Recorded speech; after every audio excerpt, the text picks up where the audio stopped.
Imagine the situation where you've been playing for many years. You may be at the top of your game, or at least heading there. You're diligent, thoughtful, and analytical about your playing, and you practice hard. After all, that's what we've all been taught to do.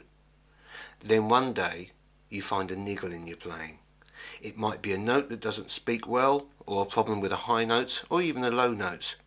So you work at it, in that time-honoured tradition, lots and lots of hard practice. And maybe it does get better for a while, but then it comes back. It gets worse, and it spreads to other parts of your playing. You seek advice from the best people around, but no matter how hard you work at it, it doesn't get any better. And it gets to the point where you just can't play anymore. Focal dystonia is a neurological condition which affects not only musicians but others involved in highly specific repetitive activities. There is no real cure, but if caught early enough, some treatment can be effective. We're going to hear from Andy Berryman, principal trombone of the Halle, who despite being diagnosed with focal dystonia is still able to work, and Bob Hughes, whose career with the London Symphony Orchestra was cut short by the condition. But first, Andy Berryman gives a description of focal dystonia and defines it like this. An involuntary muscle spasm. It's a bit similar to RSI, but it's I think the easiest way I heard it described was if you were a telephonist sat at your telephone desk with all those holes in the wall and room 1 phones you up and they want to be connected to room 10, then if you think of your brain as being room 1 and your embouchure as being room 10, what happens is that room 10 ends up being room 9. So your brain now jumps into room 9, sometimes into room 7, sometimes it'll go back to 10, but then when the sort of connection is definitely broken, it just jumps into all the rooms and you sort of lose the ability to play how you did before, which can be slightly irritating, very soul-destroying, and as we're finding out, it's ending quite a lot of people's careers. It's a very, very frustrating condition. At least they now know that it is a condition, and it's what they seem to think it's connected to things like golfers' yips, where top golfers can hit the ball 300 yards and they can't putt it 3 feet without their hands and arms tensing up. Dartitis is another thing where top dart players, I think Eric Bristow had something, where he couldn't let go of the dart at the correct moment, and so he was throwing the dart into the floor. The thing is, it probably started happening maybe 10 or even 15 years ago, and it first of all, it shows itself in a sort of bad, you have a bad day, which we all have, it doesn't work quite how you expected it to work, and you sort of go off and you practice what the problem was. It might have been high register, low register, it might have been a production thing, it might have been a dynamic thing, and you go away and you work at that thing, and like the following day or 2 days later, it's fixed, it's fine again. It might be another year before you have your next sort of off day-ish.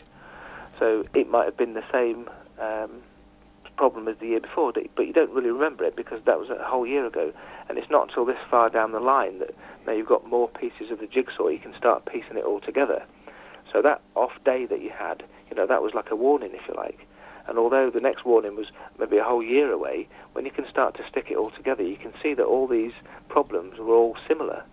And as time has gone on, eventually the problem gets worse and worse and worse until it starts showing itself.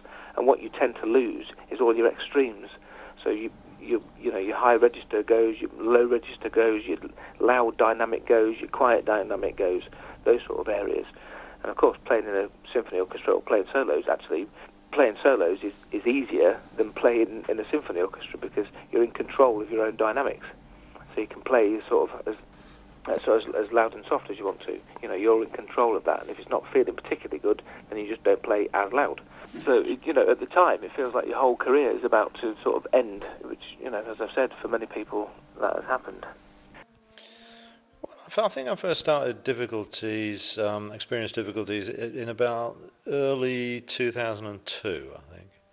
Yeah, and I just noticed that funny enough, it just started on a few notes in the low register, which didn't quite seem as resonant and easy as they have been in the past. Well, at the time I just thought, well, don't worry about this, a little bit of practice and it'll come back no problem. But the mysterious thing about this was the more I kind of worked at it, the worse it seemed to get. The few notes that seemed to be troublesome seemed to be spreading, so before long I was having, it might have covered an octave where I was having a few difficulties in. And I mean, at the time I was still in the London Symphony Orchestra, and I found pieces were coming up that I'd never had problems with, something like a Dvorak symphony or something, and there were little passages particularly in that register, that were giving me some difficulties. What it feels like on stage is that you sit there waiting for the next sort of phrase to come up, and you literally can't work out how to even pick the instrument up and then what to do with it when you get it near your face. And as you then bring it towards your face, your mind is just a blank, and you literally can't work out what you need to do next to play your instrument. You know, I'm still working with it, and I've developed some interesting methods on how to sort of cope with this very strange phenomenon. It happens all the time. It's a constant.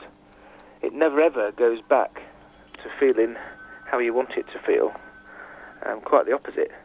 I mean, basically, the way to stand any chance of overcoming this problem is to sort of reteach yourself. I mean, basically, what sort of happens is that the signal that comes from your brain to the specific area, so for me, as a trombone player, it's obviously, as a wind player, as a brass player, it's my embouchure. And the signal that your brain gives to that area to make your instrument work is basically severed. You can't fix it. And I think that's a lot of the problems to why people don't overcome this. The connection has gone, so you have to sort of reteach yourself how to do it. And of course, when you're in full-time employment, reteaching yourself how to play your instrument is a bit of a tricky one. I seem to be doing everything correctly, and the embouchure really looked fine, but there was something severely wrong, and what it did feel like the natural muscular memory had been lost. And strange things like I would find air leaking out the side of the corners of my mouth, strange muscular spasms where I could perhaps play a note for a short note, but I couldn't sustain a long note, just without a muscular spasm causing the note to either peter out or just lose pitch.